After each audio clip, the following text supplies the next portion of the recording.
ಯಲಮನಗುಡ್ಡಕ್ಕೆ 200 ಕೋಟಿ ಅನುದಾನ ಆಗೈತಿ.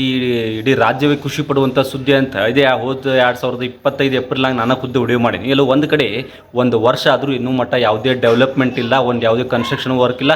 ಅಟ್ಲೀಸ್ಟ್ 10% ಕಂಪ್ಲೀಟ್ ಆಗಬೇಕಿತ್ತು, ಅಂದರೆ ಕನ್ಸ್ಟ್ರಕ್ಷನ್ ಸ್ಟಾರ್ಟ್ ಮಾಡಬೇಕಿತ್ತು.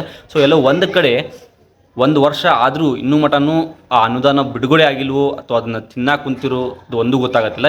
ಒಂದು ವರ್ಷಕ್ಕಾದ್ರೆ ಒಂದು 10-15% ಇಂಪ್ರೂವ್ಮೆಂಟ್ ಬೇಕಾಗಿತ್ತು. ಎಲ್ಲೋ ಒಂದು ಕಡೆ ಇನ್ನೂ ಮಟನೂ ಆ ಒಂದು ಡೆವಲಪ್ಮೆಂಟ್ ಅಂದ್ರೂ ಏನೂ ಆಗತ್ತಿಲ್ಲ. ಯಲಮನಗುಡ್ಡದಾಗ ಒಂದು ಮಾತು ಹೇಳಕ್ಕೆ ಇಷ್ಟಪಡ್ತೀನಿ, ಈ 200 ಕೋಟಿದಾಗ ಏನಾದರೂ ತಿನ್ನಬೇಕಂತಿದ್ರೆ, ಹರಾಮ ತಿನ್ಬೇಕಂತಿದ್ರೆ ಯಾರಾದರೂ ರಕ್ತ ಕಾರ್ಕೊಂಡು ಸಾಯ್ತೀರಿ. ಯಾಕಂದ್ರೆ ದೇವರ ದುಡ್ಡು, ಯಾಕಂದ್ರೆ ತಾಯಿಯ ಆಶೀರ್ವಾದ ಅಂತ ಅಷ್ಟು ಲಕ್ಷಾಂತರ ಭಕ್ತರುಗಳು ಇವತ್ತಿನ ದಿವಸ ಆರಾಮಾಗಿ ಖುಷಿಯಾಗಿದ್ದಾರೆ. ಎಲ್ಲ ಒಂದು ಕಡೆ ಆ ದೇವಿ ಆಸ್ಥಾನಕ್ಕೆ ಒಂದು ಸ್ವಚ್ಛತಾ ಅಭಿಯಾನ ಮಾಡಬೇಕು, ಒಂದು ಒಳ್ಳೆಯ ವ್ಯವಸ್ಥಿತವಾಗಿ ಇರಬೇಕಂತೆಲ್ಲ ಒಂದು ಕಡೆ ಅಭಿಮಾನಿಗಳ ಭಕ್ತಿಯಿಂದ ಸೊ ಗೌರ್ಮೆಂಟಿಗೆ ಒಂದು ರಿಕ್ವೆಸ್ಟ್ ಮಾಡಿದಾಗ 200 ಕೋಟಿ ಅನುದಾನ ಆಗಿತ್ತು. ಎಲ್ಲ ಒಂದು ಕಡೆ ಆ ರೊಕ್ಕ ಎಲ್ಲಿ ಹೋಯ್ತು ಏನು ಹೋಯ್ತು ಇನ್ನೂ ಮಟ್ಟ ಗೊತ್ತಾಗತ್ತಿಲ್ಲ. ನಾನು ಸದ್ಯಕ್ಕೆ ಈಗ ಯಲಮನಗುಡ್ಡದಾಗ ಕುಂತೇನಿ.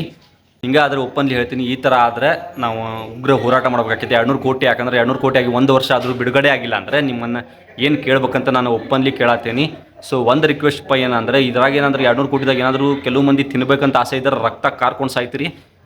ಸೊ ತಾಯಿ ದುಡ್ಡನ್ನ ಯಾರು ಹರಾಮ ತಿಂತಿರಲ್ಲ ಅದನ್ನ ಕಾಣ್ತೈತಿ. ಯಾಕಂದ್ರೆ ಇನ್ನೊಂದು ಹೇಳ್ತೀನಿ, ಯಾಕಂದ್ರೆ ಗುಡಿ ಒಳಗಡೆ ಹುಂಡಿಗೆ ಹಾಕುವಾಗ ರೊಕ್ಕನ ಒಬ್ಬ ಒಳಗಿರೋ ಒಬ್ಬ ಕೆಲಸ ಮಾಡೋ ವ್ಯಕ್ತಿ ಅವ್ನು ಇಸ್ಕೋತಾನಂದ್ರೆ, ಈ ಸದ್ಯಕ್ಕೆ ಹಂಗೆ ನಡೀತು ನೋಡ್ರಿ. ಜಸ್ಟ್ ಈ ಒಳಗಡೆ ಹೋದಾಗ, ದರ್ಶನಕ್ಕೆ ಹೋದಾಗ ಹುಂಡಿಗೆ ಹಾಕುವಾಗ ಒಬ್ಬ ಮನುಷ್ಯ ಕುಂತಾನ ಹುಂಡಿ ಮುಂದೆ, ದೇವರು ಆಸ್ಥಾನದಾಗ ಗುಡಿ ಒಳಗಡೆ ಗರ್ಭಗುಡಿಯಾಗ ಒಬ್ಬ ಕುಂತಾನ. ಒಬ್ಬ ಮನುಷ್ಯ ಏನಂತಂದ್ರೆ ಆ ದುಡ್ಡು ಹುಂಡಿಗೆ ಹಾಕೋ ರೊಕ್ಕ ಇಸ್ಕೋತಾನಂದ್ರೆ ಇಂಥವ್ರನ್ನ ಏನು ಮಾಡ್ಬೇಕಂತ ಗೊತ್ತಾಗತ್ತಿಲ್ಲ. ಯಾಕಂದ್ರೆ ಇವ್ರಿಗೆ ಪೇಮೆಂಟ್ ಇಲ್ವೋ ಅಥವಾ ಇವ್ರಿಗೆ ಏನು ಸೇವಾ ಮಾಡಕ್ಕೆ ಬಂದರು, ಏನು ರೊಕ್ಕ ಮಾಡಕ್ಕೆ ಬಂದರು ಅಂತ ಒಂದು ಅರ್ಥ ಆಗತ್ತಿಲ್ಲ. ದಯವಿಟ್ಟು ಹೇಳ್ತೀನಿ, 200 ಕೋಟಿ ಅನ್ನೋದಂದಾಗ ಇನ್ನೂ ಏನು ಡೆವಲಪ್ಮೆಂಟ್ ಆಗಿಲ್ಲ.